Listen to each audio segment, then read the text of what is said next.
Picture a place so vast that it covers more than 70% of our planet's surface. A realm holding more volume than all the land, mountains and valleys combined.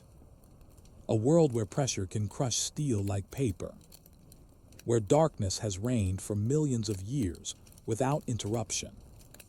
Where temperatures hover near freezing despite being part of a living planet. This place is not on another world circling a distant star. It is not hidden in some far corner of the galaxy. It exists right here, beneath the waves that lap against every shoreline on Earth. The ocean. We think we know it because we see its surface, because we swim in its shallows and sail across its expanse, because we have mapped its general shape and charted the routes that cross it. But the truth is far more humbling. We have explored less than 5% of the ocean floor in any meaningful detail. The remaining 95% remains as mysterious as it was centuries ago, hidden beneath water that refuses to reveal what it conceals. To put this in perspective, consider what we know of other worlds. We have detailed maps of Mars showing ancient riverbeds and towering volcanoes. We have photographed the surface of Venus through dense clouds. We have sent probes to the outer reaches of the solar system, capturing images of moons and rings. Yet we cannot say with confidence what landscapes exist just a few kilometers beneath our own ocean's surface. The seabed remains largely unknown, covered by water that blocks our view as effectively as any planetary atmosphere. Only 3 people have ever descended to the deepest point on Earth. The Challenger Deep in the Mariana Trench, nearly 11 kilometers below the surface. More humans have walked on the moon than have visited that single location. The moon, which sits hundreds of thousands of kilometers away, has been touched by 12 astronauts. The deepest part of our own ocean has been reached by only 3. This disparity reveals something profound about the challenges we face. Space, though distant, is transparent to our instruments. Radio waves travel freely, light reaches our telescopes, and the vacuum poses no barrier to observation. The ocean, by contrast, is opaque. Light penetrates only a few hundred meters before fading entirely. Radio signals scatter and die within meters of the surface. Even sound, our most reliable tool underwater, struggles to map the depths with clarity. What stops us from exploring the ocean is not a lack of curiosity. Scientists have dreamed of mapping every trench, cataloging every species, and understanding every current. But the ocean resists with forces that challenge our best technology. Pressure increases relentlessly with depth, creating an environment where submarines must be built like fortresses. Cold drains energy from batteries and makes materials brittle. Darkness requires artificial light that can barely illuminate a few meters ahead. And the sheer scale, millions of cubic kilometers of water, makes comprehensive exploration a task that could take centuries. Yet the ocean is not empty. Within its depths live creatures we have never seen. Landscapes exist that rival any mountain range on land. Chemical processes occur that might explain the origins of life itself. And mysteries persist, from strange sounds recorded on hydrophones to geological formations that appear almost deliberate. Every expedition that descends into the deep returns with discoveries that force us to rethink what we thought we knew. New species with adaptations that seem impossible. Ecosystems thriving without sunlight, powered instead by volcanic heat. Microbes that consume substances we consider toxic. Each finding expands our understanding, while simultaneously revealing how much more remains hidden. Tonight, we will descend together into this last frontier. Not with submarines or cameras, but with questions and wonder. We will explore why the ocean remains so difficult to reach. What forces prevent us from mapping its entirety? What creatures inhabit its darkest corners? And what the future might hold for humanity's relationship with the deep. This is not a story about conquest or mastery. It is a story about humility, about recognizing that our own planet still holds secrets beyond our grasp, about understanding that some frontiers may always remain partially unknown. The ocean does not need us to explore it. It has existed for billions of years without human observation. But we need to understand it. Because the ocean regulates our climate, provides food for billions, and holds answers to questions we have not yet learned to ask. So let your mind drift with me now, into the blue that fades to black, into the pressure that builds with every meter of descent, into the silence that has never been broken by human voices. We begin at the surface, where light still penetrates, but soon we will travel deeper, into zones where no sunlight reaches, into trenches where pressure would flatten anything not designed to withstand it, and into mysteries that remind us how small our knowledge truly is. The ocean waits, patient, vast, and filled with wonders we are only beginning to glimpse. Welcome to Info Jungle. If you enjoy calm, thoughtful documentaries that explore the mysteries of our world, consider subscribing. We create these videos to help you learn and relax at the same time. Let the story unfold naturally as we journey together into Earth's last great frontier. We live on a water planet, yet we know more about the dry deserts of Mars than we do about our own ocean floor. This paradox reveals something fundamental about the challenges of exploration. Distance is not always the greatest barrier. Sometimes the greatest barrier is what lies right beneath us. When you look at images from Mars, the clarity is remarkable.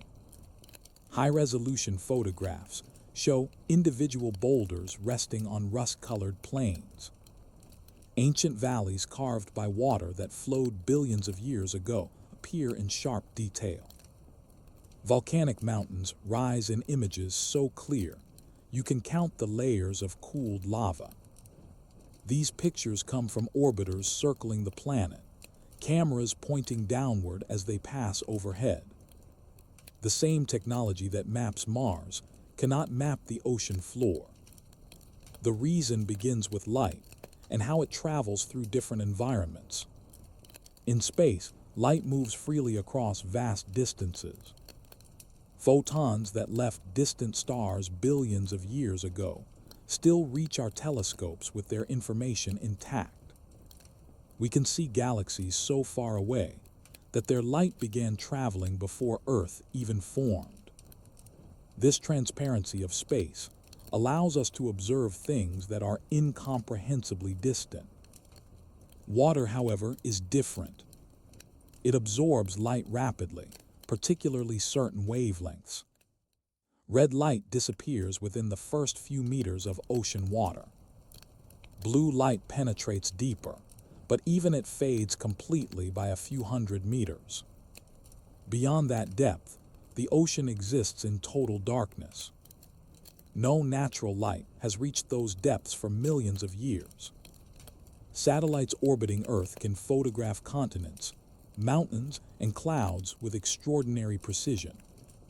But when their cameras point toward the ocean, they see only the surface. The water beneath remains invisible, hidden behind a barrier that no orbital telescope can penetrate. This is why we have detailed maps of planets that are millions of kilometers away. While the floor of our own ocean remains largely unknown territory. Scientists have developed techniques to work around this limitation. Satellites can measure the height of the ocean's surface with extreme precision.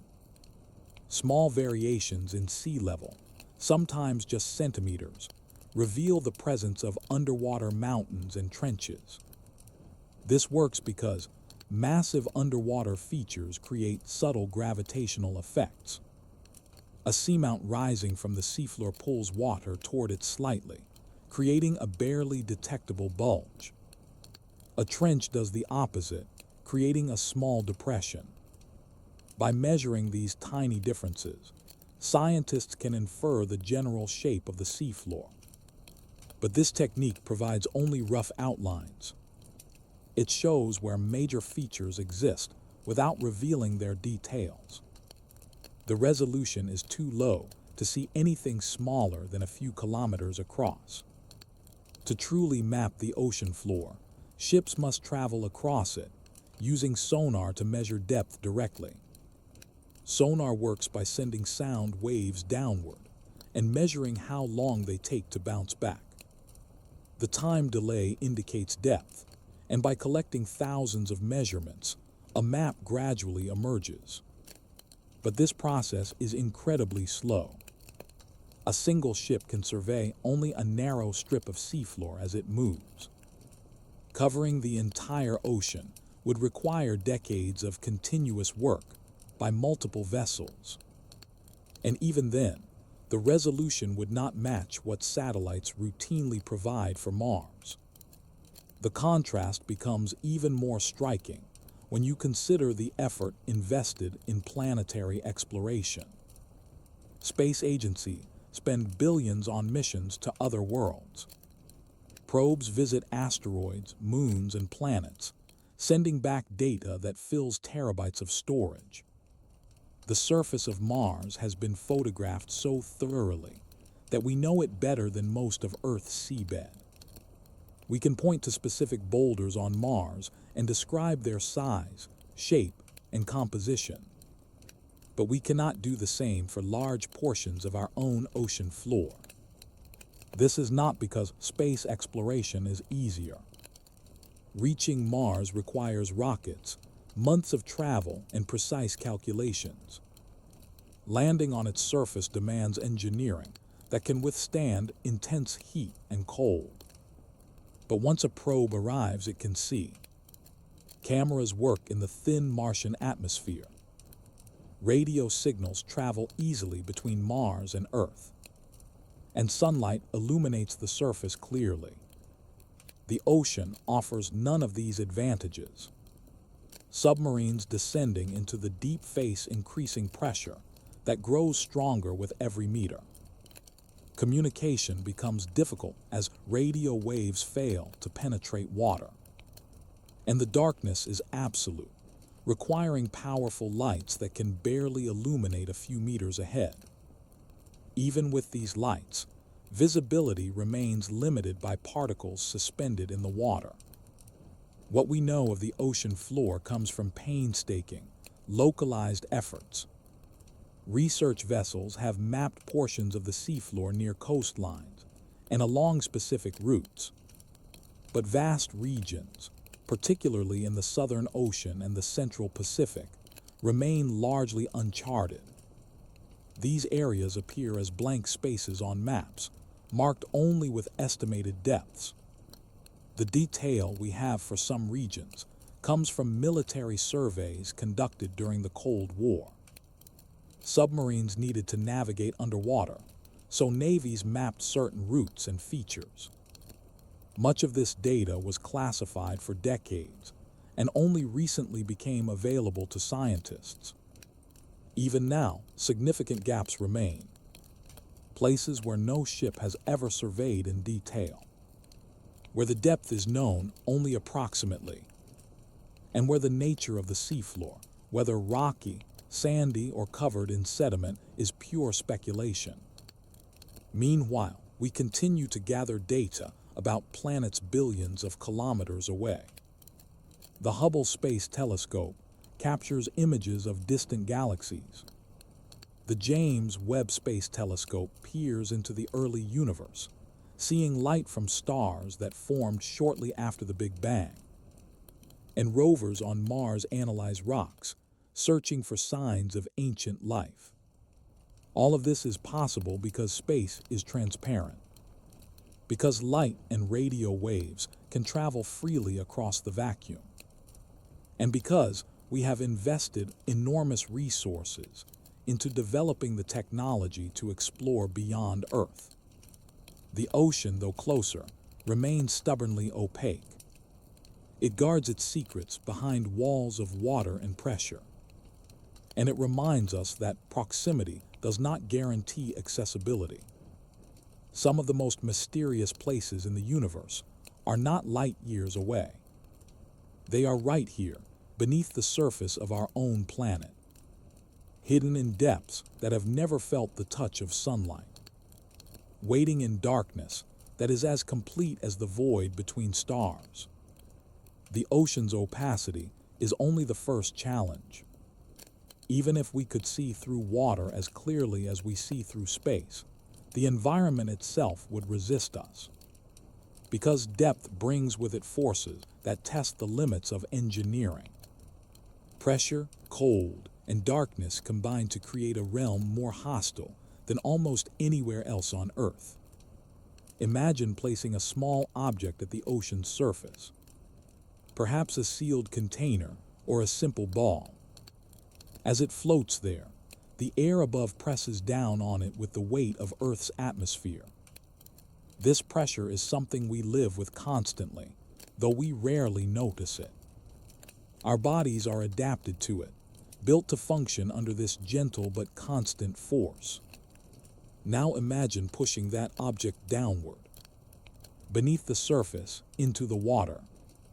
For every 10 meters it descends, the pressure increases by another atmosphere. At 10 meters, it experiences twice the pressure felt at the surface. At 100 meters, 11 times the surface pressure. At 1,000 meters, the pressure is more than 100 times greater than what we experience on land. This is just the beginning. The ocean's deepest points lie nearly 11 kilometers down. At those depths, pressure exceeds 1,000 atmospheres. More than 8 tons of force pressing on every square inch of surface area. This force is enough to compress materials, collapse hollow spaces, and crush anything not specifically designed to resist it. Human bodies cannot withstand such pressure. Our lungs would collapse, our cells would fail, and we would not survive even moments. The submarines we build to explore these depths must be engineered with extraordinary care. Thick walls, rounded shapes, and materials chosen for their ability to resist compression. But pressure is not the only challenge. The deep ocean is also profoundly cold. Surface waters warm under the sun, but heat does not penetrate far. Below a few hundred meters, temperatures drop toward freezing. In the deepest parts of the ocean, water hovers just above 0 degrees Celsius. This cold is not dramatic or violent. It is steady, unrelenting, and capable of draining energy from any system not protected against it. Batteries lose power faster, materials become brittle, and biological processes slow to a crawl. And then there is the darkness, the absence of light so complete that it defines life in the deep. Sunlight fades rapidly as it enters water. By 200 meters, only the faintest blue glow remains. By 1,000 meters, that glow has vanished entirely. What lies below exists in a darkness that has lasted for millions of years. No sunrise has ever reached those depths. No moonlight has ever reflected off the seafloor. Only the faint bioluminescence of living creatures breaks the blackness, and the occasional beam from a submarine's lamp, cutting through water for just a few meters before fading. These three forces, pressure, cold, and darkness, combine to make the deep ocean one of the most challenging environments humans have ever attempted to explore. They shape everything about how we approach the depths, what technology we can use, how long missions can last, and what risks must be accepted with every descent. Let us look more closely at how these forces work. The deep ocean does not welcome visitors. It defends itself with forces that grow stronger the further you descend.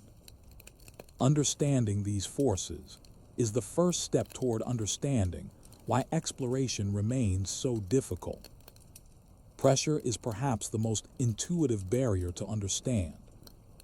We know that diving even a few meters underwater creates noticeable pressure on our ears. Deeper diving requires equalization techniques to prevent pain and injury. But the pressure experienced by recreational divers is mild compared to what exists in the deep ocean. At depths where research submarines operate, the forces involved become almost incomprehensible. Consider the mathematics of pressure increase. Every column of water above a given point contributes weight. The deeper you go, the more water sits above you, and the greater the cumulative weight becomes. This is why pressure increases linearly with depth in the ocean. Unlike many natural phenomena that follow complex curves, ocean pressure is straightforward. Every 10 meters adds roughly 1 atmosphere of pressure. But straightforward does not mean manageable. At the Challenger Deep, the deepest known point, pressure exceeds 1,000 atmospheres. To visualize this, imagine stacking more than 1,000 cars on top of a small area. The force would be crushing, and that is what every surface at those depths experiences constantly. Submarines designed for deep-sea exploration must be built to withstand these forces. Their hulls are not made from ordinary materials. Titanium and specialized steel alloys are common choices, selected for their strength-to-weight ratios. The shape matters as much as the material. Spheres distribute pressure evenly, which is why many deep-sea vessels use spherical crew compartments. Any flat surface would concentrate stress and risk failure. Even with these precautions, the margin for safety is thin. A tiny crack, a manufacturing defect, or unexpected stress can lead to catastrophic failure. The water at these depths does not slowly seep in. If a hull fails, the pressure differential causes an instantaneous implosion. The crew compartment collapses in milliseconds, faster than human perception can register. This is why every deep-sea mission is accompanied by careful testing and risk assessment. No dive into the deepest parts of the ocean is routine. But pressure affects more than just submarines. It also shapes the biology of the deep. Creatures living at extreme depths have evolved remarkable adaptations. Their cell membranes contain specialized lipids that remain flexible under pressure. Their proteins are structured differently to maintain function when compressed. Many lack gas-filled spaces like swim bladders, which would collapse under extreme pressure. Some deep-sea fish have bodies that are more water than solid tissue.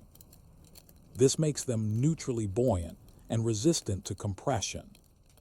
But it also means they are adapted so specifically to their environment that bringing them to the surface is fatal. The pressure drop causes their bodies to expand and fail. They cannot survive in the conditions we consider normal. This creates a challenge for researchers who want to study deep-sea life. Capturing specimens often kills them before they can be examined.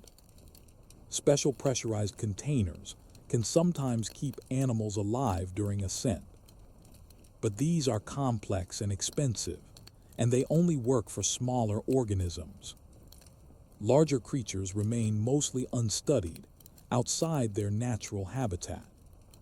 Cold is the second major barrier, though its effects are more subtle than pressure. The surface ocean can be warm, even hot in tropical regions. But this warmth does not extend downward. Heat from the sun penetrates only the uppermost layer, typically less than 100 meters. Below this, temperature drops rapidly in a zone called the thermocline. And in the deep ocean, far from any surface warming, water temperature stabilizes near freezing. The average temperature of the deep ocean is about 2 degrees Celsius. In some regions, particularly near the poles, it drops even lower. This cold is not the cold of winter air, which fluctuates and eventually warms. It is a steady, ancient cold that has persisted for millions of years. For human technology, this cold creates multiple problems. Batteries lose efficiency in low temperatures, providing less power than they would in warmer conditions. Lubricants thicken, making mechanical parts harder to move. Metals become more brittle, increasing the risk of fractures under stress. Electronic components can fail if not properly protected. Deep-sea submarines must carry heating systems just to keep their equipment functional. These systems consume power, which is already limited by the capacity of onboard batteries. The cold also affects biological processes. In the deep ocean, metabolism slows dramatically. Many creatures move little, conserving energy in an environment where food is scarce. Growth rates are extremely slow compared to surface species. Some deep-sea fish take decades to reach maturity. This slow pace of life is both an adaptation to the cold and a response to the limited availability of nutrients. For researchers, the cold means that observations of behavior take much longer. A predator might wait hours or even days between meals. Reproductive cycles can span years. Studying these patterns requires patience and technology that can operate reliably for extended periods. Neither is easy to achieve in the deep ocean. Darkness is perhaps the most defining characteristic of the deep sea. It is not simply the absence of light, but an absence so complete that it has shaped evolution in profound ways. At around 200 meters depth, sunlight becomes so faint that photosynthesis is no longer possible. Plants cannot grow, and the food chain must rely on organic material sinking from above. By 1,000 meters, the last traces of sunlight vanish entirely. Below this point lies the midnight zone, where natural light has never penetrated. This darkness has existed unchanged for as long as the oceans have been deep. The creatures living here have never seen sunlight. Their ancestors, stretching back millions of years, never saw sunlight. They have evolved in an environment defined entirely by absence. Yet life does not need light to exist. What it needs is energy, and in the deep ocean, energy comes from different sources. Some animals survive on the rain of organic particles falling from the surface layers. Others gather around hydrothermal vents, where chemical energy replaces solar energy. And still others rely on bioluminescence, creating their own light for specific purposes. Bioluminescence is common in the deep ocean, but it is not illumination in the way we think of it. The light produced by deep-sea creatures is dim and brief. It serves specific functions like attracting prey, confusing predators, or communicating with mates.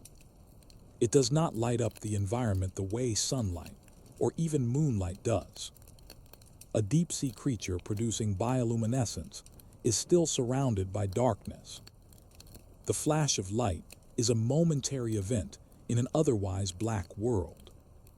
For human explorers, darkness means total dependence on artificial lighting. Submarines carry powerful lamps, but these illuminate only a small cone ahead of them. Beyond that cone, the darkness presses in from all sides. Even with lights, visibility is limited by particles suspended in the water. Marine snow, tiny bits of organic material drifting downward, reflects light and creates a hazy effect. It is like driving through fog with headlights on. Visibility extends only a short distance. Cameras capture what they can, but much of the deep ocean will never be photographed, simply because the area that can be illuminated at any one time is so small. Together, pressure, cold, and darkness create an environment that resists human presence. Each force alone would be challenging. Combined, they form a barrier that only the most sophisticated technology can cross. And even then, only briefly and at great cost. This is why fewer people have visited the deepest parts of the ocean than have traveled to space. Space is vast and distant, but it is also in some ways more forgiving. The ocean is nearby, yet it guards its depths with forces that remain difficult to overcome. Understanding these barriers helps explain why so little of the ocean has been explored. But it also raises another question. What exists in those unexplored regions? What landscapes lie hidden beneath the waves, shaped by forces that have operated for millions of years? To answer this, we must turn our attention to the great trenches that cut into the seafloor. The surface of the Earth is not smooth. On land, this is obvious. Mountains rise, valleys cut between ridges, and plains stretch flat between highlands. We can see this topography directly, measure it, and map it with precision. The ocean floor has just as much variation. Underwater mountains taller than Everest rise from abyssal plains. Valleys wider than canyons cut through continental shelves. And trenches, vast gashes in the Earth's crust, plunge to depths that make surface mountains seem modest by comparison. These features were formed by tectonic forces. Earth's crust is divided into massive plates that float on the semi-molten mantle beneath. Where plates collide, one often slides beneath the other in a process called subduction. The descending plate creates a trench, a long, deep depression in the seafloor.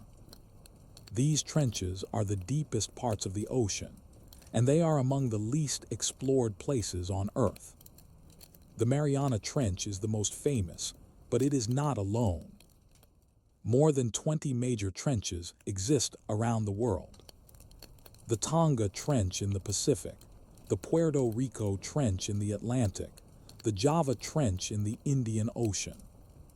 Each is thousands of kilometers long and several kilometers deeper than the surrounding ocean floor. Together, they represent some of the most extreme environments on the planet. Visiting these trenches requires specialized equipment and careful planning.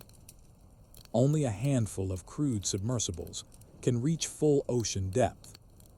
Most are experimental or one-off designs, built for specific missions.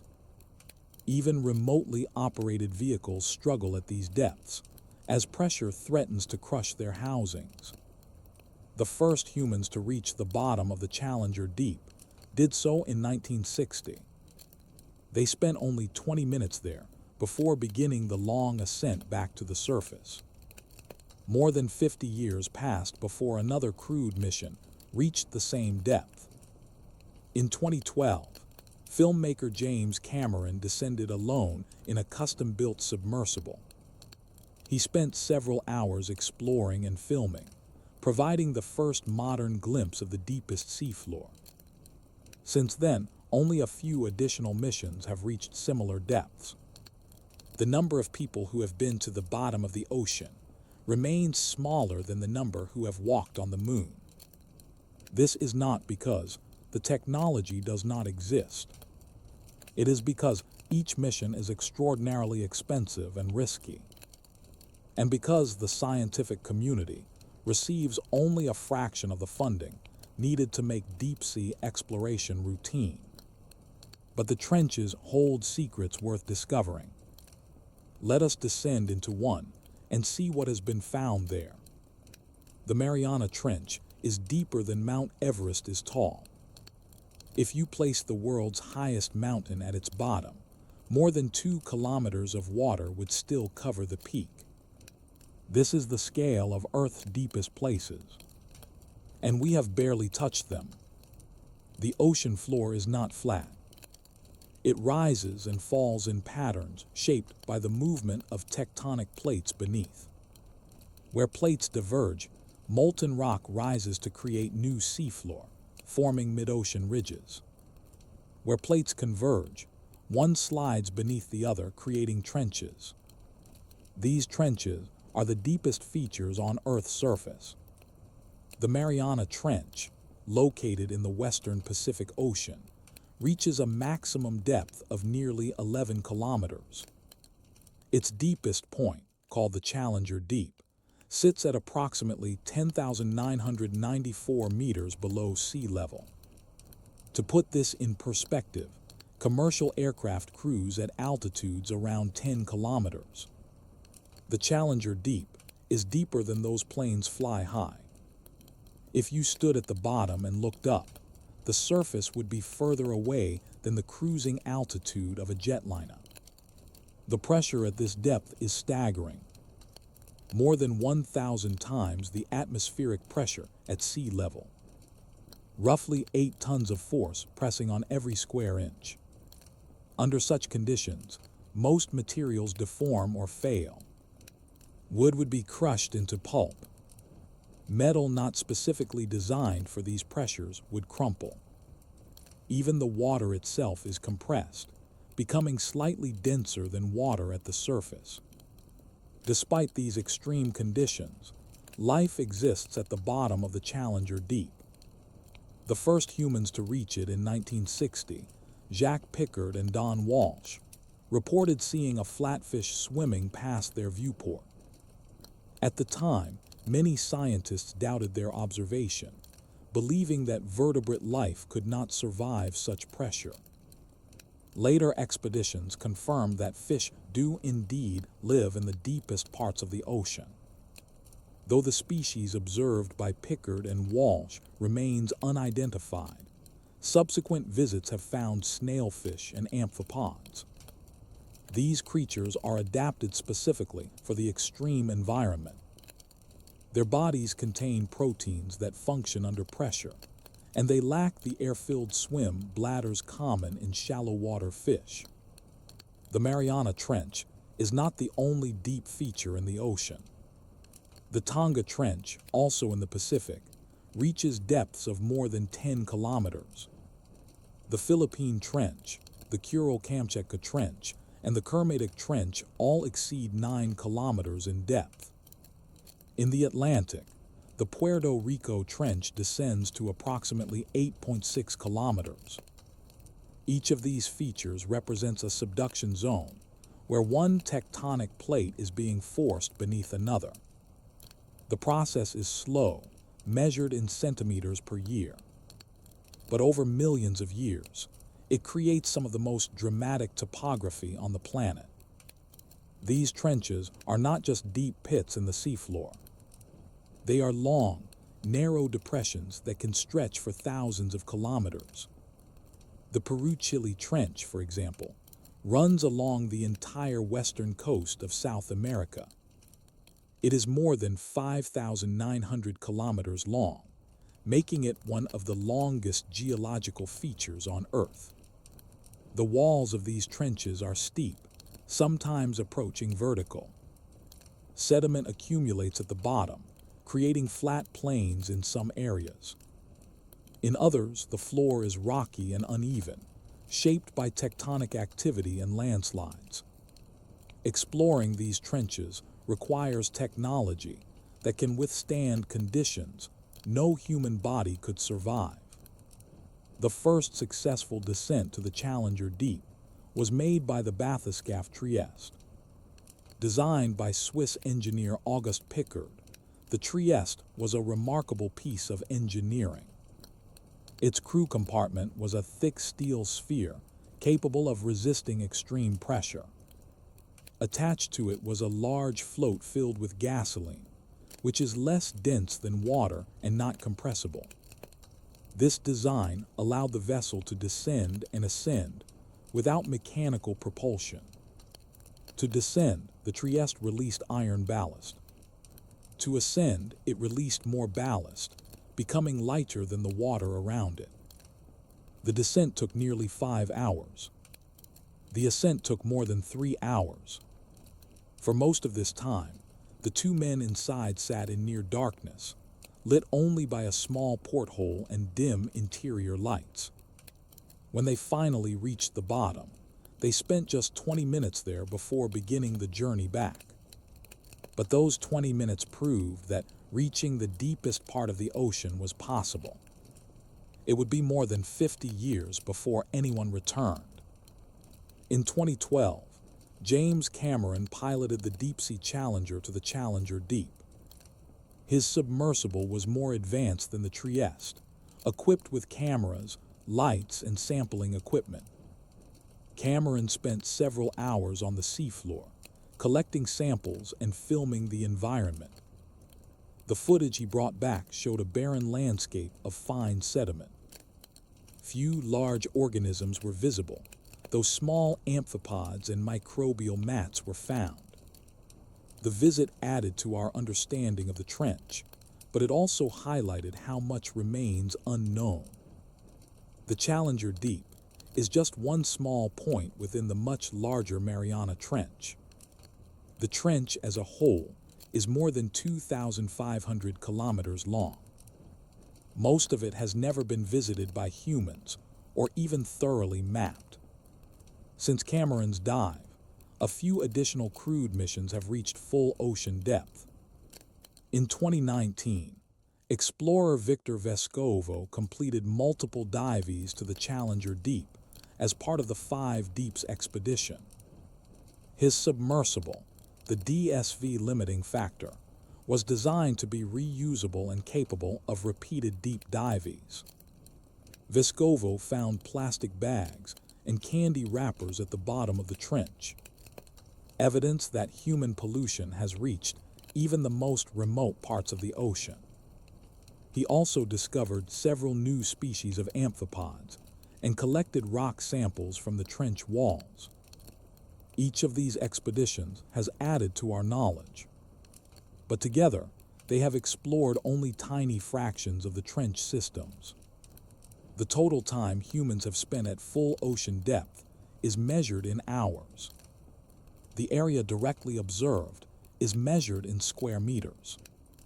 Compared to the vast expanse of the deep ocean, these visits are like examining a few grains of sand to understand an entire beach. Remotely operated vehicles have expanded our reach somewhat. Unmanned submersibles can dive repeatedly without risking human lives. They can stay submerged for longer periods and reach areas too dangerous for crewed missions. But even these vehicles face limitations.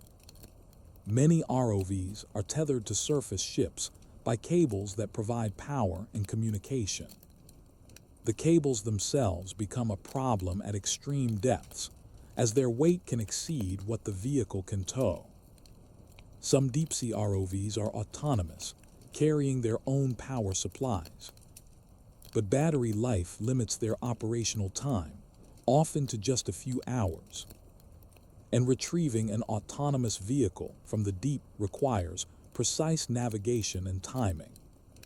The seafloor of the trenches holds more than just mud and rocks. Sediment cores taken from these depths contain layers that record millions of years of Earth's history.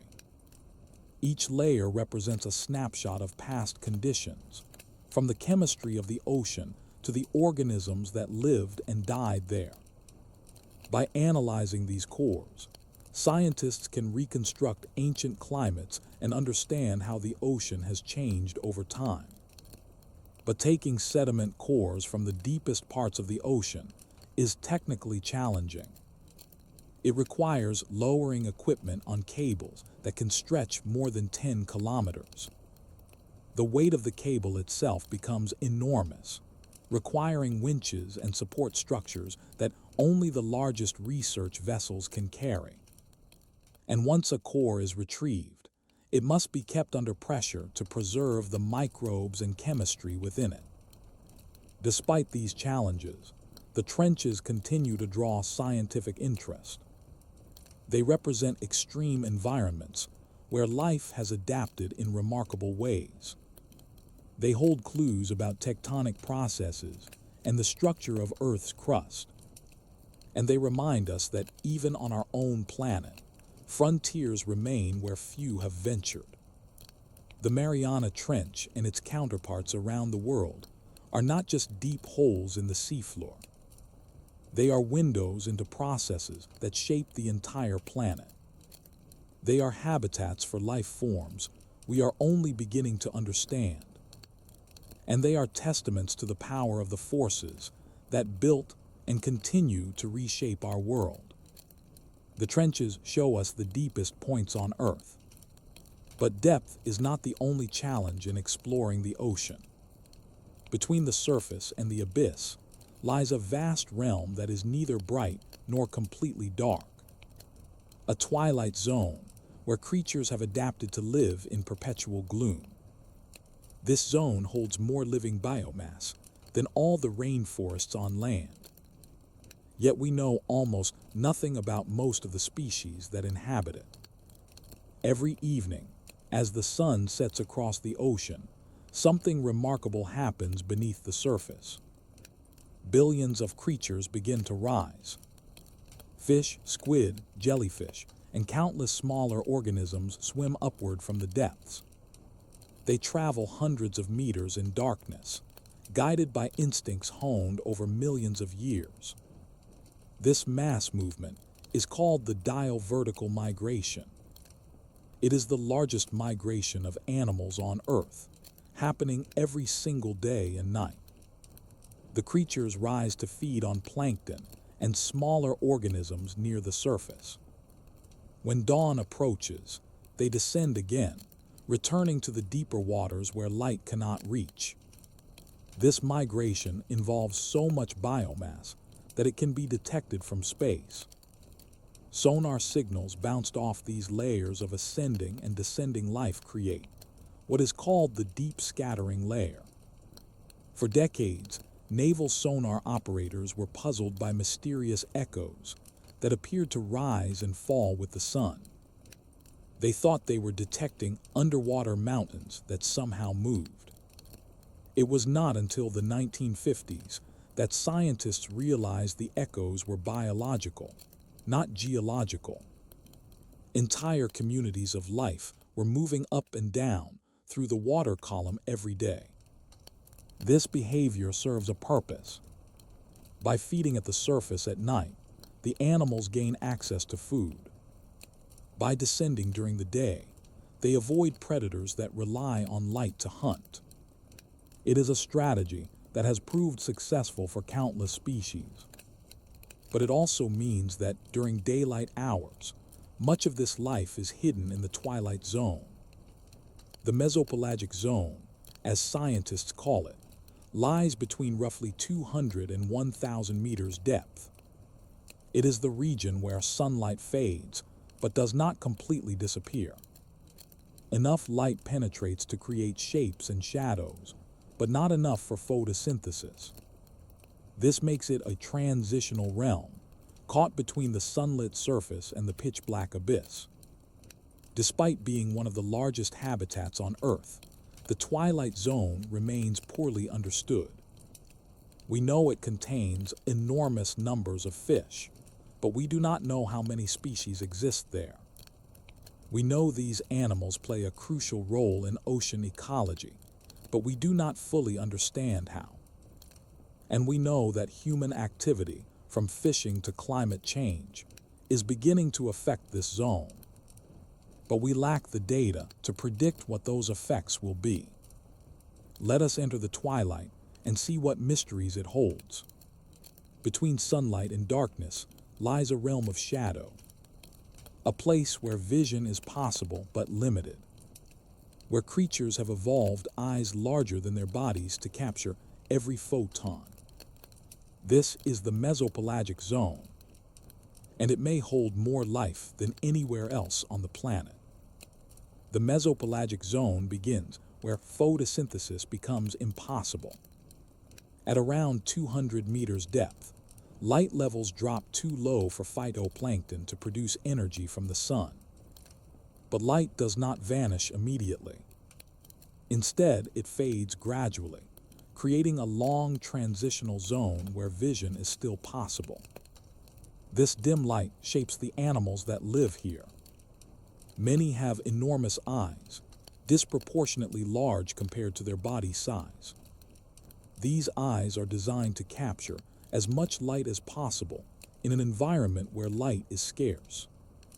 Some fish have tubular eyes that point upward, watching for the silhouettes of prey against the faint glow above. Others have eyes that face forward, adapted for binocular vision in the gloom. A few species have lost their eyes entirely, relying instead on other senses like vibration detection. Bioluminescence is common in the twilight zone. Many animals produce their own light, using it for various purposes. Some use light to attract prey, dangling glowing lures in front of their mouths. Others use it as camouflage, producing light on their undersides that matches the faint glow from above. This is called counterillumination, and it makes the animal nearly invisible when viewed from below. Still others use bioluminescence for communication, flashing patterns that signal to potential mates or warn rivals. The variety of bioluminescent strategies in the twilight zone is remarkable.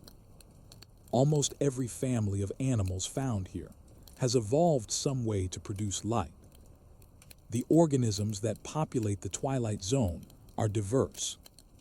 Small lanternfish make up a significant portion of the biomass. These fish, rarely longer than a few centimeters, have photophores, light-producing organs, arranged along their bodies. Each species has a unique pattern of photophores, allowing individuals to recognize their own kind in the darkness. Lanternfish are incredibly numerous. Some estimates suggest they make up more than half of all fish biomass in the deep ocean. Despite this abundance, they are rarely seen by humans because they live in depths that are difficult to reach. Squid are also common in the twilight zone. Many species migrate vertically, rising to feed at night and descending during the day. Some have light organs that they can control, dimming or brightening them as needed. A few species can even project light outward, like underwater flashlights, to illuminate potential prey.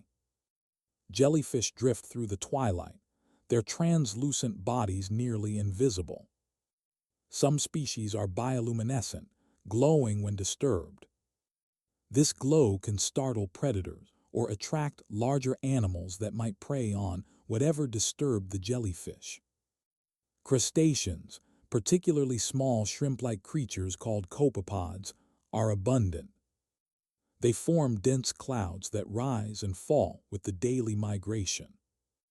These tiny animals are a crucial food source for larger predators. The twilight zone is not a static environment. It changes throughout the day as the migration occurs. During daylight hours, the zone is relatively empty as animals descend to darker depths. As evening approaches, the population begins to shift upward.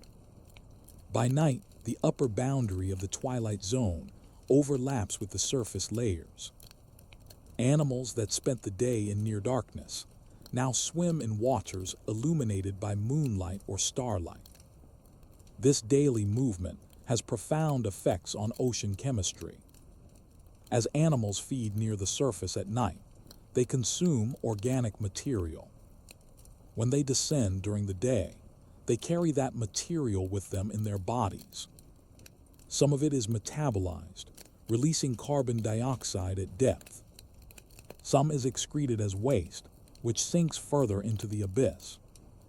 This vertical transport of carbon is called the biological pump, and it plays a significant role in regulating Earth's climate. Carbon that is carried into the deep ocean can remain there for centuries before eventually returning to the surface. This helps remove carbon dioxide from the atmosphere and store it in the deep sea. Understanding how the twilight zone functions is important for understanding global climate. But studying this zone is difficult. Traditional nets used to capture marine life often damage the delicate creatures that live here. Many twilight zone animals have soft, gelatinous bodies that collapse or tear when brought to the surface. By the time they reach a research vessel, they are often unrecognizable. Cameras and submersibles can observe animals in their natural habitat without capturing them. But the twilight zone is vast, and a single camera can only see a small area at any given time. Piecing together a complete picture of the ecosystem requires thousands of hours of observation. Acoustic surveys using sonar can detect large aggregations of animals.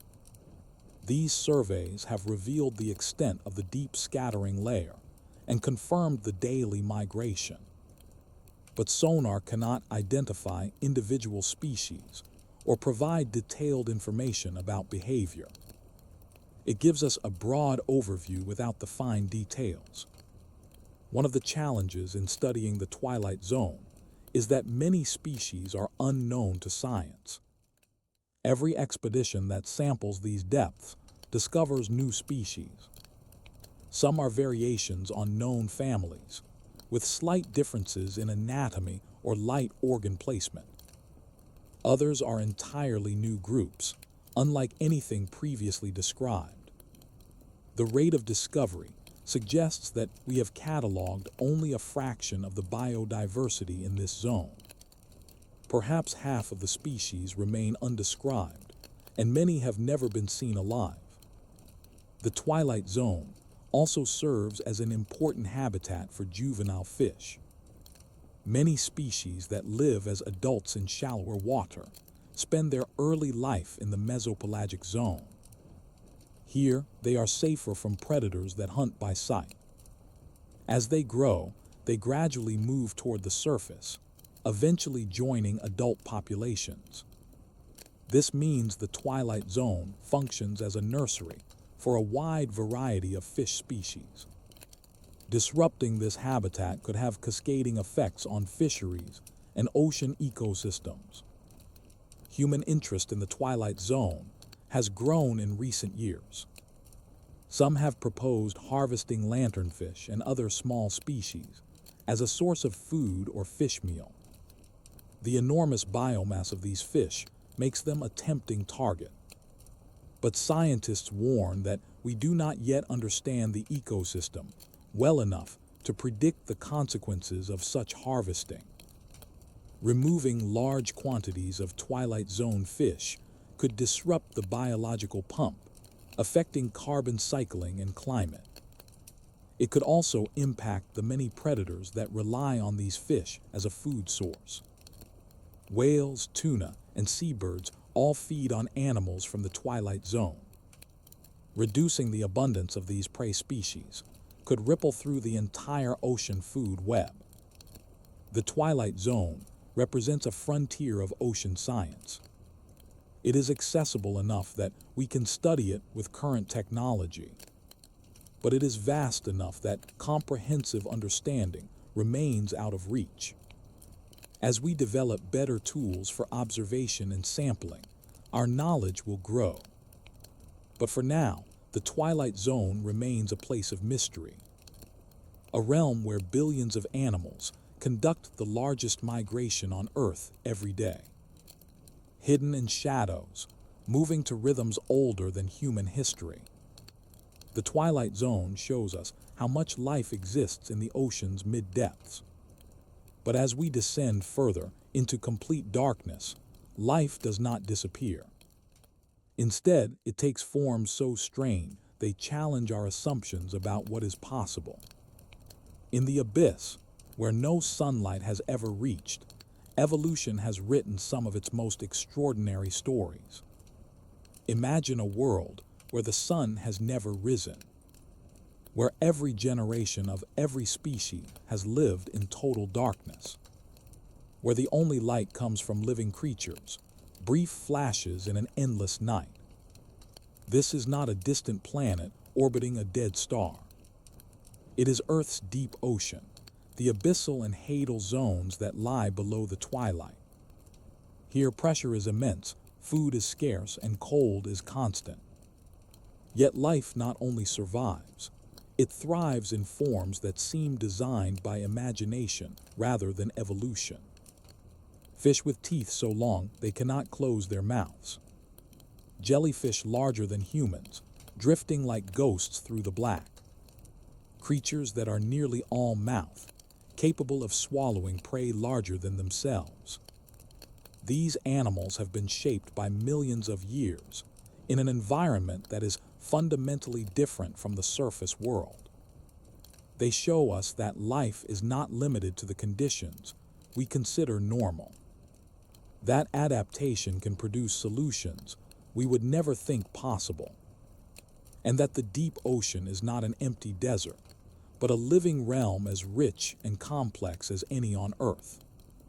Every new expedition into the abyss returns with photographs and videos that astonish. Animals never before seen by human eyes. Behaviors that rewrite our understanding of biology. And questions that multiply faster than answers. How do these creatures find mates in the darkness?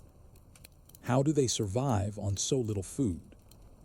What other species remain hidden, waiting to be discovered?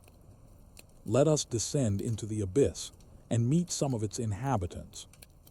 The deep ocean is home to animals that look like they belong in myth. But they are real, adapted to conditions that would kill most surface-dwelling life. Each one is a testament to the power of evolution, and a reminder that we still share our planet with mysteries. The abyssal zone begins at around 4,000 meters depth. At this depth, the last traces of surface light have long since faded. The water is near freezing, and pressure exceeds 400 atmospheres. Food is scarce, consisting mainly of organic particles that drift down from the sunlit layers above. This is called marine snow, a constant slow rain of dead plankton, fecal matter, and other detritus. For most of the year, it is the only food available. But occasionally, something larger falls. The carcass of a whale or large fish that has died at the surface slowly sinks. When it reaches the seafloor, it becomes a feast for whatever lives nearby. Such windfalls can sustain an entire community for months or even years. The animals of the abyss are adapted to this feast or famine existence. Many have slow metabolisms, conserving energy between meals. Some can go months without eating, living off stored reserves. Others have enormous mouths and expandable stomachs, allowing them to consume large meals when the opportunity arises. One of the most iconic deep-sea predators is the anglerfish. Female anglerfish have a modified dorsal spine that extends forward like a fishing rod. At the tip of this spine is a lure that glows with bioluminescence. The light attracts small fish and invertebrates, drawing them close to the anglerfish's mouth. When prey comes within range, the anglerfish strikes, swallowing it whole. The anglerfish's teeth curve inward, preventing escape once something enters its mouth. But perhaps the strangest aspect of anglerfish biology is their reproduction. Males are much smaller than females, sometimes only a few centimeters long. When a male finds a female, he bites onto her body and fuses with her. Over time, his organs degenerate until he is little more than a pair of testes, providing sperm when needed. This bizarre arrangement makes sense in an environment where encounters are rare. By permanently attaching to a female, the male ensures reproductive success without needing to find another mate. Another group of deep-sea predators are the dragonfish. These elongated fish have large teeth and bioluminescent organs along their bodies. Some species produce red light, which is unusual in the deep ocean. Most bioluminescence is blue or green because these colors travel well in water. Red light is absorbed quickly, making it nearly invisible at depth.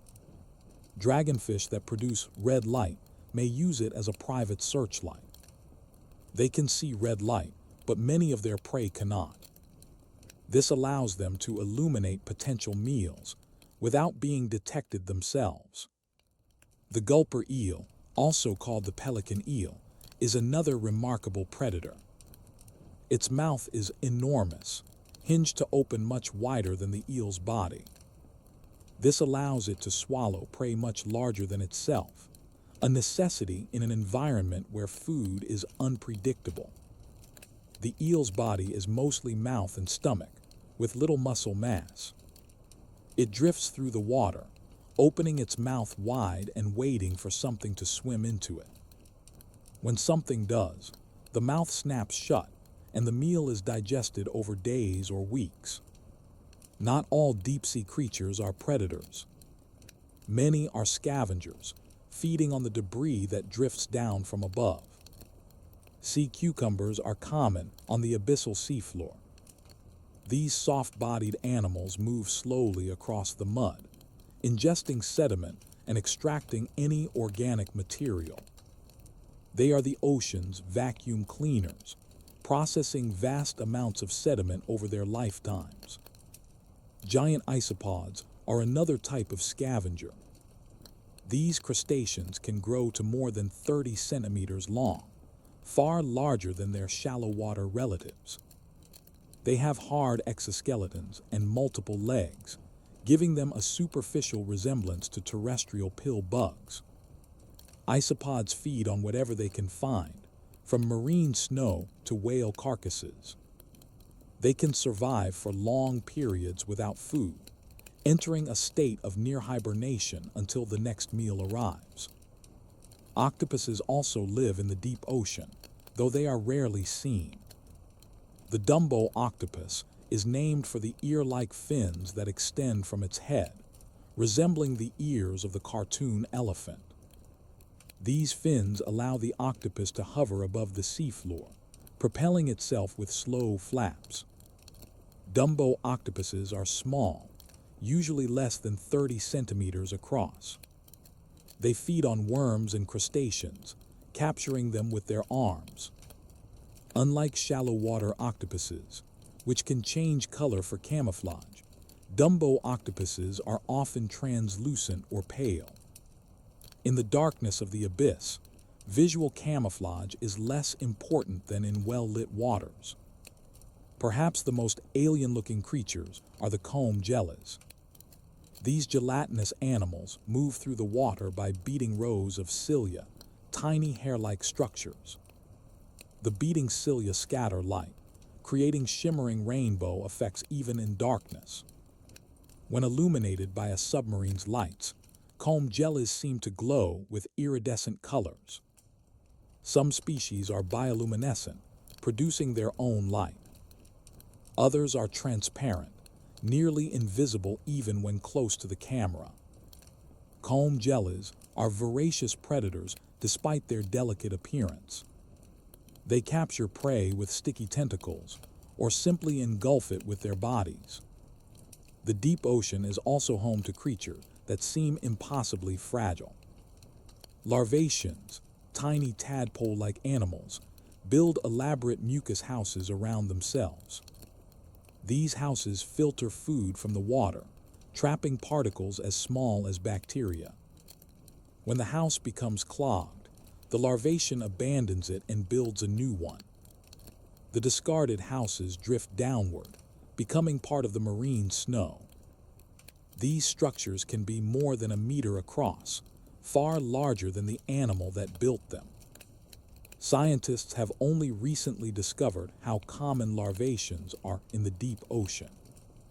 Their houses are so delicate that they are destroyed by traditional sampling nets. Only with careful observation, using cameras, have we begun to understand their role in deep-sea ecology. New species are discovered regularly in the abyss. In 2020, researchers found a transparent sea cucumber with bioluminescent organs visible through its body. In 2021, a new species of snailfish was recorded at more than 8,000 meters depth, one of the deepest fish ever filmed. Each discovery adds to our knowledge, but also highlights how much remains unknown. The abyssal seafloor covers more than half of Earth's surface.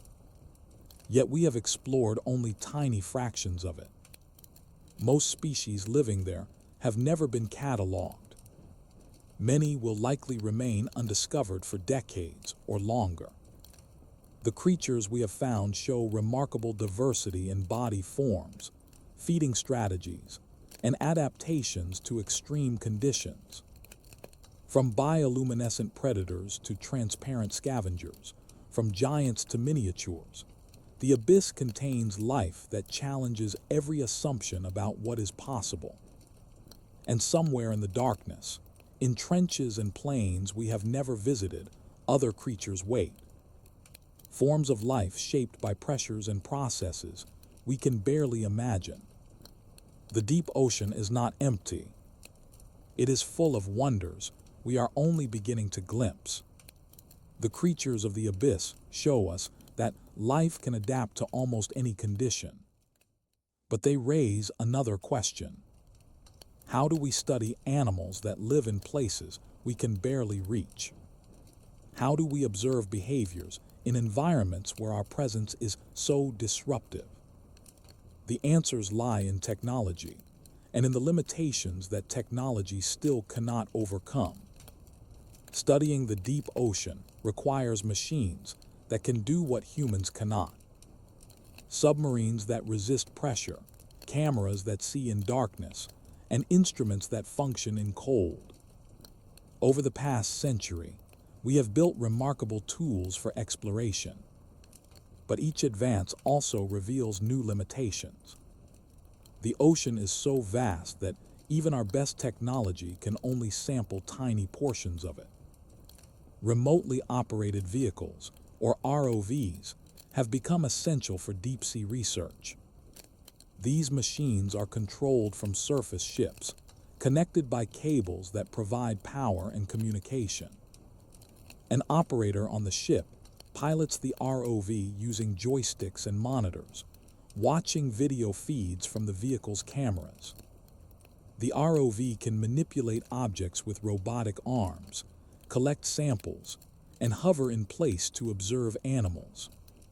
For many types of research, ROVs are superior to crewed submersibles. They can stay submerged longer, dive to greater depths, and take risks that would be unacceptable with humans aboard.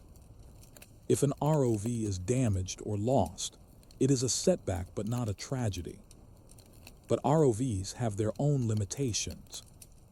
The tether that connects them to the surface ship can only extend so far. At extreme depths, the weight of the cable itself becomes a problem. Thicker cables are needed to handle the stress, but thicker cables are heavier, requiring more power to move. Some research questions require autonomous vehicles that operate without tethers. These AUVs, or autonomous underwater vehicles, carry their own power supplies and navigate independently. They can be programmed to follow predetermined paths, collecting data along the way. When their mission is complete, they surface and transmit their findings. AUV are excellent for mapping and surveying large areas, but they cannot react to unexpected discoveries the way a piloted ROV can. If an AUV's camera glimpses an unusual creature, it continues on its programmed path, unable to stop for a closer look. The ocean demands different technologies for different purposes, and none of them can do everything we need. Let us examine what we can achieve with current technology and what remains beyond our reach. We have built machines capable of reaching the deepest point on Earth. But reaching a place is not the same as exploring it. Technology has expanded our abilities, but the ocean's challenges remain formidable. Understanding these limits helps us appreciate what we have achieved and what still lies ahead. The first and most basic limitation is power. Every machine that descends into the ocean requires energy. Lights drain batteries, motors consume power, instruments need electricity to function. In the deep ocean, recharging is impossible. A vehicle carries all the energy it will have for its entire mission. This limits how long it can operate and how far it can travel. Batteries improve with each generation of technology. Modern lithium-ion batteries hold more charge and weigh less than older designs. But the improvements are incremental, not revolutionary. A deep-sea ROV might operate for 8 to 12 hours before its batteries run low. An AUV might have slightly more endurance if it is not powering lights and manipulator arms. But compared to the size of the ocean, these operating times are brief. A vehicle that can survey for 12 hours covers only a small area. The vastness of the seafloor means that even with perfect efficiency, mapping it all would take thousands of years. Communication is another significant limitation. Radio waves, which work perfectly in air and space, do not penetrate water effectively. They are absorbed within meters of the surface. This is why submarines cannot use radio while submerged. Instead, underwater communication relies on acoustic signals, essentially sound waves. These travel much better through water than radio waves do. But acoustic communication is slow and limited in bandwidth. Sending a high-resolution image through an acoustic link can take minutes. Real-time video is impossible. This creates challenges for ROV operators, who must work with delayed or low-quality video feeds. It also limits what data can be transmitted from autonomous vehicles during a mission. Most AUVs store their data internally and only transmit it after surfacing. Tethered ROVs avoid this problem by using cables that carry electrical signals directly. But as mentioned before, the cables themselves create difficulties at great depths. Navigation underwater is more complex than navigation on land or in air. GPS signals do not penetrate water, so submarines and ROVs cannot use satellite navigation. Instead, they must rely on inertial navigation systems that track movement from a known starting point. These systems work well for short periods, but accumulate errors over time. Small mistakes in measuring acceleration or rotation compound, causing position estimates to drift. After hours underwater, a vehicle might think it is hundreds of meters away from its true location. To correct for this drift, vehicles can use acoustic beacons placed on the seafloor. By measuring the time it takes for signals to travel between the vehicle and the beacons, position can be calculated. But this requires deploying and recovering beacons, adding complexity and cost to every mission. Visibility is another challenge that technology has only partially solved. Water is never completely clear. Particles of sediment, plankton, and organic matter scatter light, creating a haze even in the clearest water. The lights carried by submersibles illuminate only a small volume of water. Beyond that illuminated region, darkness remains complete. This means that a submarine exploring the seafloor can only see a few meters ahead. It is like driving through dense fog, where the road appears only moments before you reach it. This makes navigation difficult and increases the risk of collisions. Cameras and sensors are essential for deep-sea exploration, but they have limits. Pressure can crack lenses or crush housings if seals fail. Cold reduces the sensitivity of imaging sensors. And the darkness means that active lighting is always required, which drains power and can disturb the animals being observed.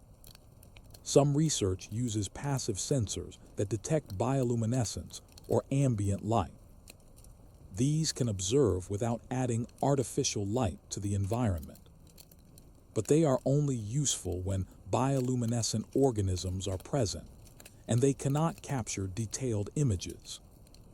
Another limitation is the mechanical fragility of deep-sea equipment. Moving parts, hinges, joints, and motors are all vulnerable to the extreme pressures of the deep. Lubricants behave differently under pressure, and materials can become brittle in the cold. A manipulator arm that works perfectly at the surface might fail when subjected to hundreds of atmospheres of pressure.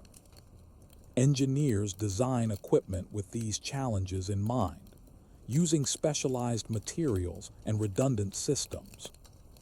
But failures still occur, and when they do, missions must be aborted. The cost of deep-sea technology is also a limiting factor. Building a submarine capable of reaching full ocean depth costs tens of millions of dollars. Research vessels equipped with ROVs and support equipment cost hundreds of millions. Operating these vessels requires large crews, fuel, and maintenance that add up quickly. A single research cruise can cost thousands of dollars per day. These costs limit how often missions can be conducted and how long they can last. Scientific funding for ocean research is limited and must be shared among many competing priorities. This means that deep-sea exploration happens in brief windows, separated by long periods of planning and fundraising. The data we collect comes in fragments, snapshots of different locations at different times. Piecing these fragments into a coherent understanding of the ocean is like assembling a puzzle with most of the pieces missing. Another challenge is the training required to operate deep-sea equipment. Piloting a submersible is a specialized skill that takes years to develop. Operating an ROV requires coordination and practice. Interpreting sonar data demands expertise. The number of people qualified to conduct deep-sea research is small. This limits how many missions can be carried out simultaneously. Even with unlimited funding, we could not explore the ocean quickly because we lack enough trained personnel. Weather is a factor that technology cannot control. Research vessels are vulnerable to storms and rough seas. When conditions deteriorate, missions must be postponed or canceled. In some regions, weather windows are narrow, limiting operations to specific months of the year. This reduces the amount of time available for exploration. The ocean itself is dynamic, constantly changing in ways that complicate long-term studies. Currents shift, temperatures fluctuate, and sediments are redistributed by storms. A site mapped one year might look different the next. This means that maps and surveys become outdated, requiring repeated visits to track changes. Despite all these limitations, technology has enabled remarkable discoveries. We have visited the deepest trenches, mapped volcanic ridges, and filmed creatures never before seen. Each advance in battery technology, materials science, and sensor design expands what is possible. But the pace of improvement is slow compared to the scale of the challenge. The ocean will always be difficult to explore, not because we lack ingenuity, but because the environment itself is so extreme. Understanding these limitations is not discouraging. It is realistic. It helps us appreciate the achievements that have been made and sets expectations for what future exploration can accomplish. The ocean will likely never be fully explored in the way that land has been. But each mission adds to our knowledge, and each discovery brings us closer to understanding this vast realm. Technology reveals what exists in the ocean, but it also reveals what we have done to it. The deep sea was once thought to be too remote for human impact. But we have learned that even the most isolated places bear traces of our presence. Pollution has reached the deepest trenches, and the ocean floor holds evidence of our age. For most of human history, the deep ocean was considered pristine, a realm untouched by human activity, protected by its remoteness and depth.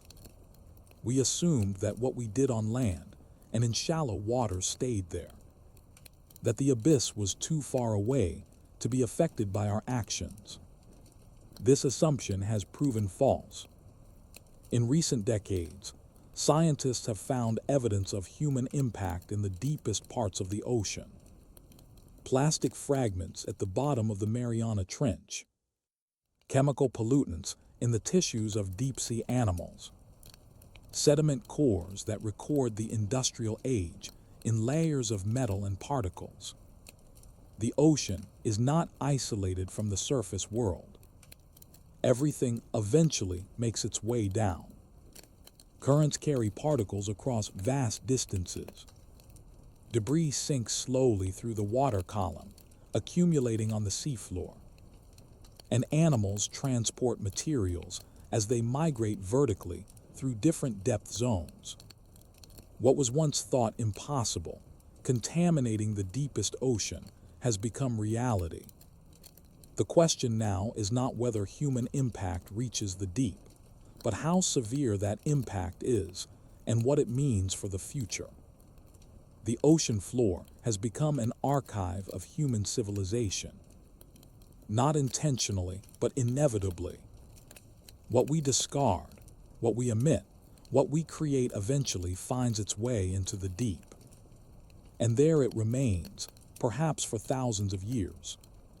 Plastic is the most visible form of pollution in the ocean. It floats on the surface in massive garbage patches, washes up on beaches, and tangles in fishing gear. But a significant portion of plastic does not stay at the surface. It becomes waterlogged and sinks. Over time, plastic degrades into smaller and smaller pieces called microplastics. These particles are less than 5 millimeters across, often microscopic. They drift through the water column, suspended by currents. Eventually, many of them settle on the seafloor. In 2019, researchers analyzing sediment and animal samples from the Mariana Trench found microplastics at depths exceeding 10,000 meters. Fibers from clothing, fragments from bottles, and particles from larger debris were all present.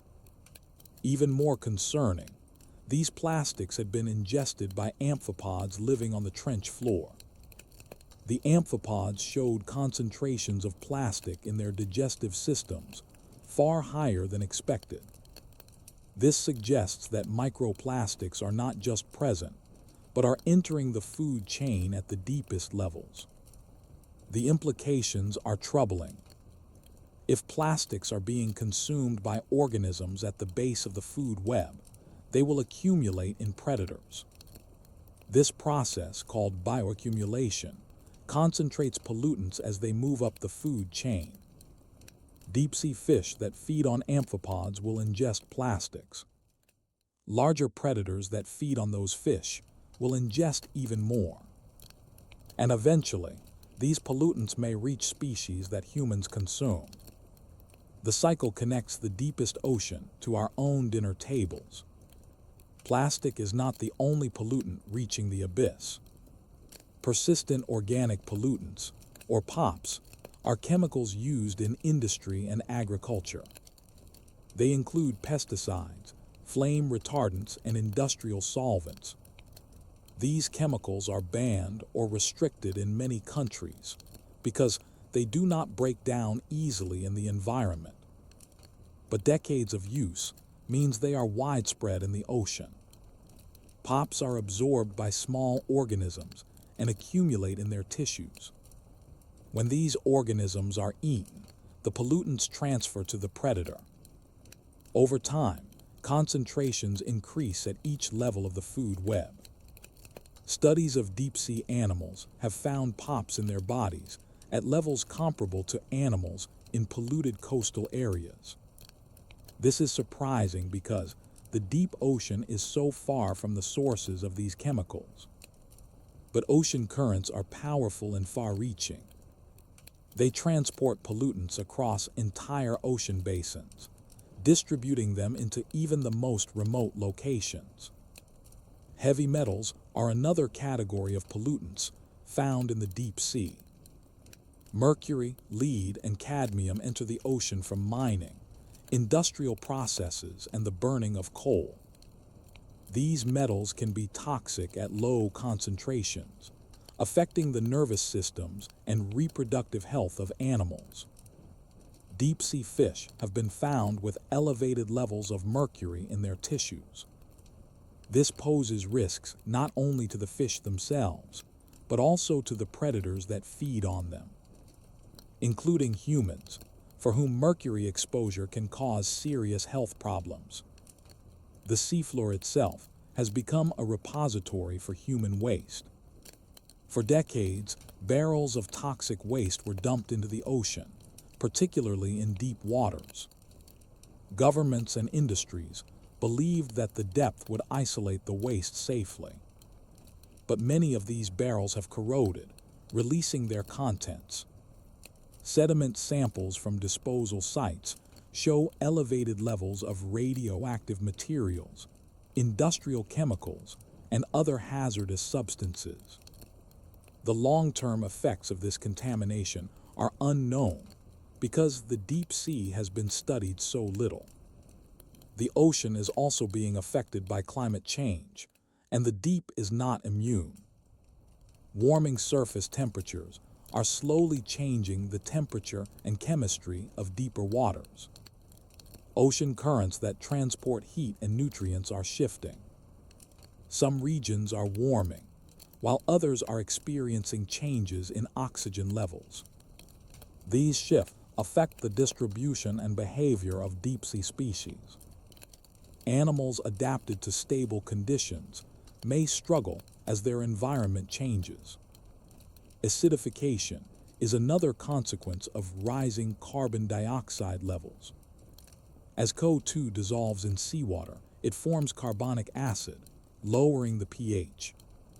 This affects organisms that build shells or skeletons from calcium carbonate. In the deep ocean, where pressures and temperatures affect chemical reactions differently, acidification may have unexpected effects.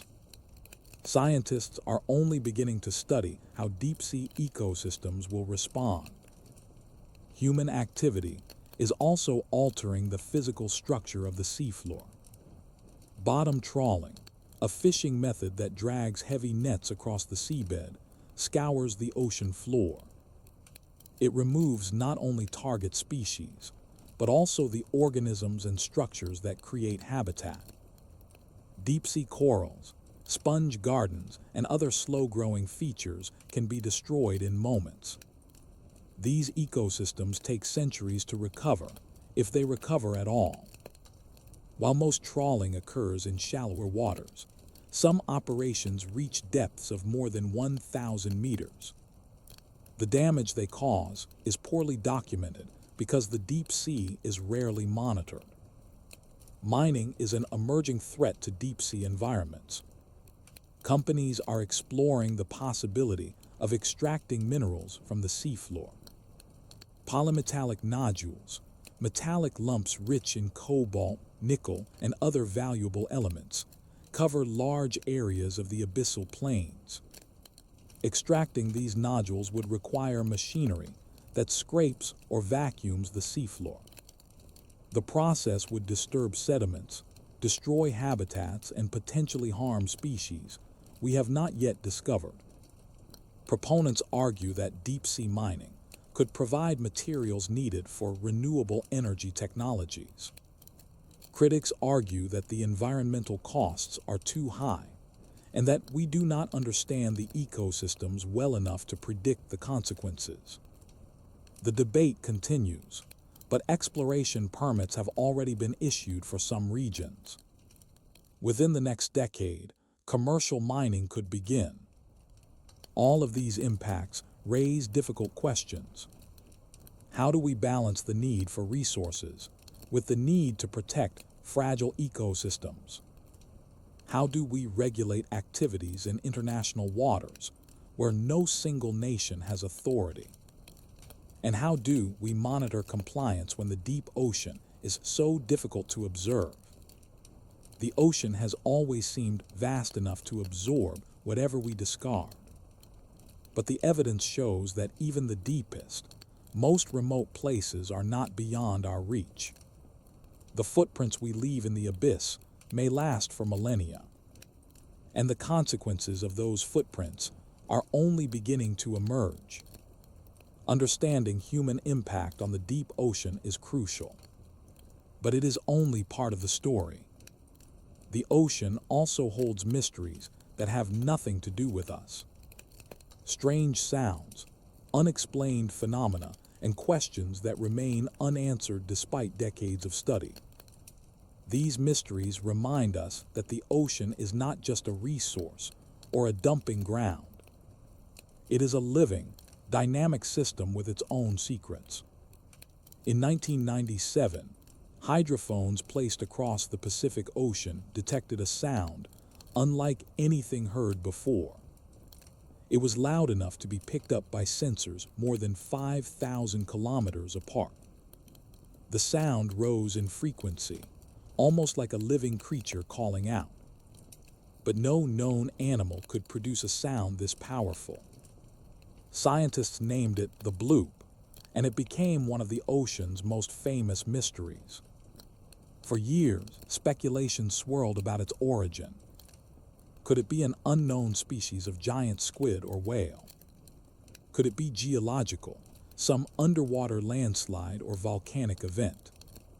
Or could it be something else entirely, something we had never considered? Later analysis suggested the bloop was likely caused by ice breaking off Antarctic glaciers. The sound of ice cracking and moving can create low-frequency noises that travel far through water.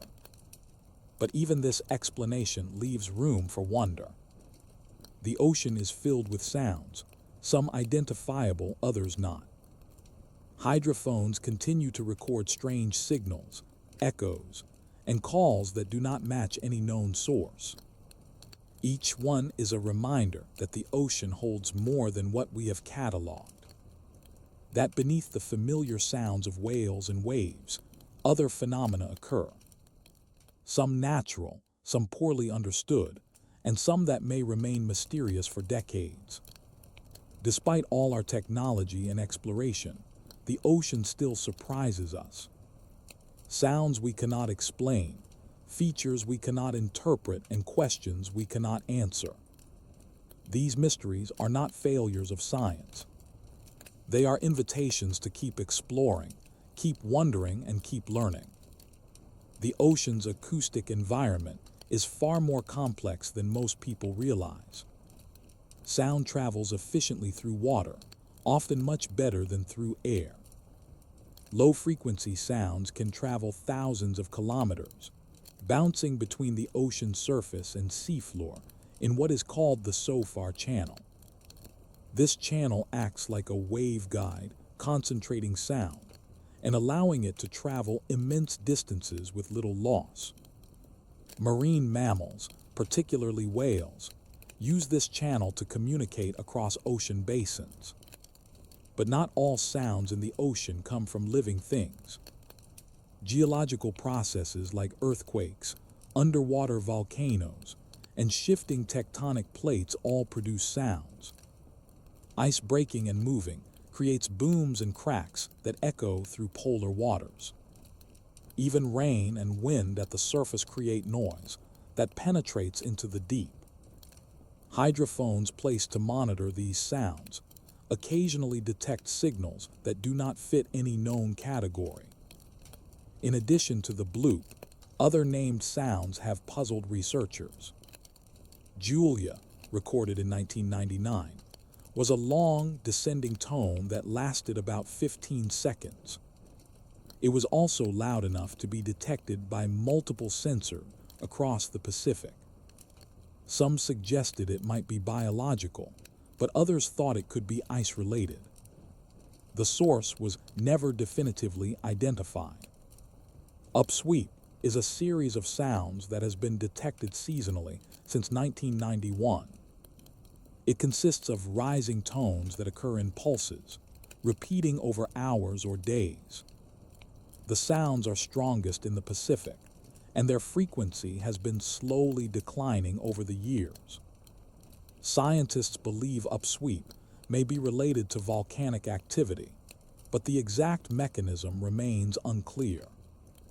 These unexplained sounds highlight how little we understand about the ocean's acoustic environment.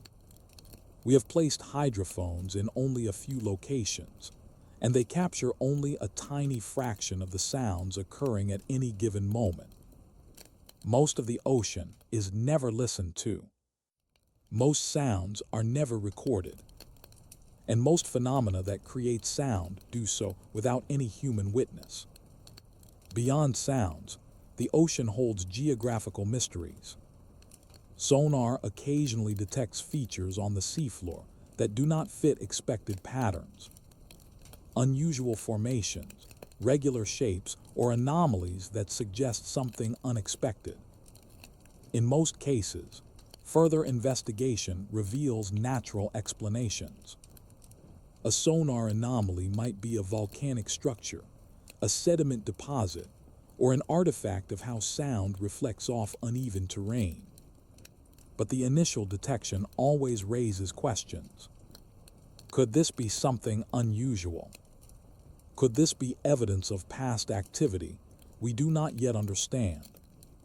The Baltic Sea anomaly, discovered in 2011, is one such example. Sonar images showed a circular formation on the seafloor, with what appeared to be linear features radiating from it. The shape seemed almost artificial, leading to speculation about its origin. Subsequent dives and analysis suggested it was likely a natural geological formation, possibly a glacial deposit.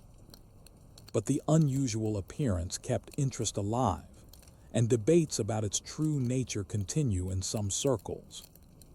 Such cases remind us that interpreting sonar data is not always straightforward.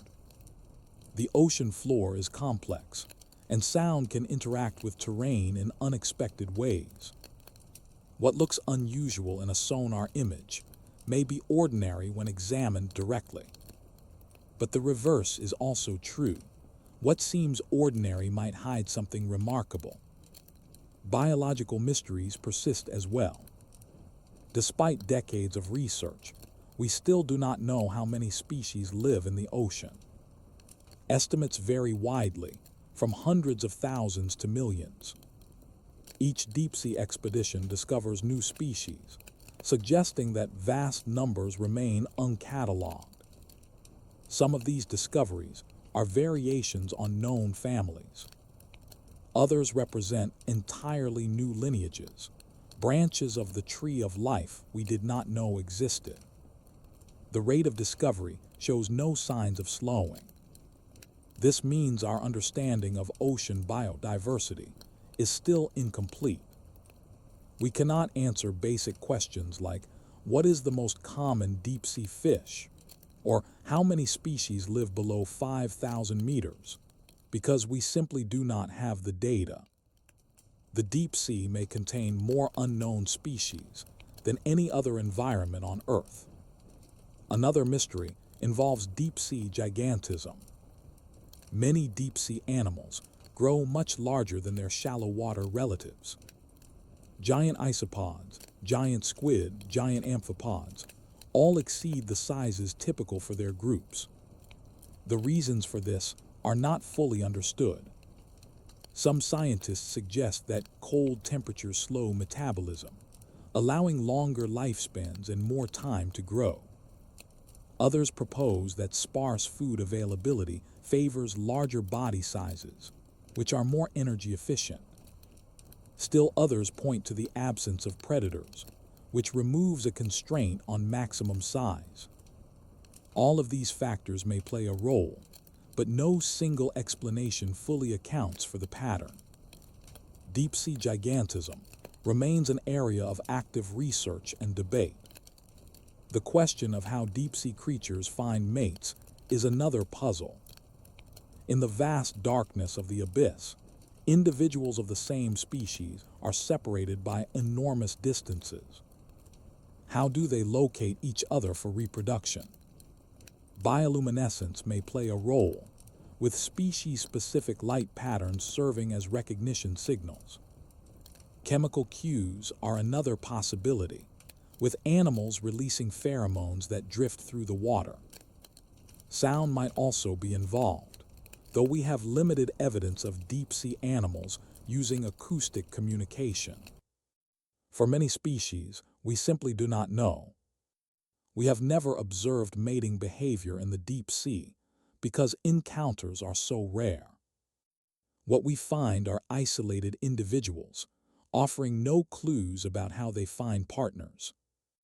This gap in knowledge extends to many aspects of deep-sea life. We do not know how long most species live. We do not know their reproductive rates. We do not know how they respond to environmental changes. Every answer leads to more questions. The deep ocean also raises questions about the origins of life. Hydrothermal vents, where superheated water rich in chemicals pours out of the seafloor, are thought to be similar to environments that existed on early Earth. Some scientists propose that life may have originated at such vents, using chemical energy rather than sunlight. If this is true, then studying modern vent ecosystems could provide insights into how life began billions of years ago. This connection between the deep sea and the origins of life adds another layer of significance to ocean exploration. Understanding the ocean is not just about cataloging species or mapping terrain. It is about understanding fundamental processes that shape life on Earth. Finally, there are philosophical mysteries. What does it mean that we know so little about our own planet? What does it say about humanity that we have explored other worlds while leaving most of our oceans unknown? Should we focus our efforts on understanding Earth before reaching for the stars? Or does the search for knowledge naturally extend in all directions, from the depths to the heavens? These questions do not have clear answers. They reflect different values and priorities, but they are worth considering as we think about the future of exploration. The ocean's mysteries are not obstacles. They are opportunities. Each unexplained sound, each undiscovered species, each unanswered question is an invitation to learn more. The ocean will always hold secrets. Its vastness and depth ensure that no matter how much we explore, more will remain hidden. But this is not a reason for despair. It is a reason for wonder. The ocean reminds us that our world is still wild, still mysterious, still capable of surprising us. And in an age where so much seems known, that is a gift worth preserving. We have journeyed from the surface to the abyss, from sunlight to darkness, from the familiar to the strange. Along the way, we have seen why the ocean remains so difficult to explore. Pressure, cold, and darkness create barriers that technology struggles to overcome. The sheer scale of the ocean makes comprehensive exploration a task that could take centuries. And funding limitations mean that most of the ocean will remain unstudied for the foreseeable future. Yet we have also seen what exploration has revealed. Creatures adapted to extreme conditions in ways that challenge our understanding of biology. Ecosystems thriving without sunlight, powered by chemical energy from Earth's interior. Evidence of human impact reaching even the deepest trenches. And mysteries that remind us how much remains unknown. The ocean is not just a body of water. It is a living system that regulates our climate, provides food, and holds clues to the history of life on Earth. Understanding it is not optional. It is essential to our future. But understanding will come slowly, in fragments, through patient effort over many generations. The ocean does not yield its secrets easily. It demands respect, caution, and humility. Every dive into the deep is a reminder that we are visitors in a realm not built for us. That the planet we call home still holds frontiers we may never fully conquer. This is not a discouraging truth. It is a humbling one. It reminds us that we share our world with mysteries. That wonder still exists, even in an age of satellites and supercomputers. And that the greatest unexplored frontier is not in distant space, but beneath the waves that cover most of our planet. Thank you for joining this journey into the deep. If you found this exploration meaningful, consider subscribing to Info Jungle for more calm documentaries about the mysteries of our world. And please share your thoughts in the comments. What aspect of the ocean fascinates you most? What mysteries would you most want to see solved? Your curiosity helps guide the stories we tell. The ocean will continue its cycles, indifferent to whether we explore it or not. But for those who wonder, who question, who dream of understanding the hidden depths, the invitation remains.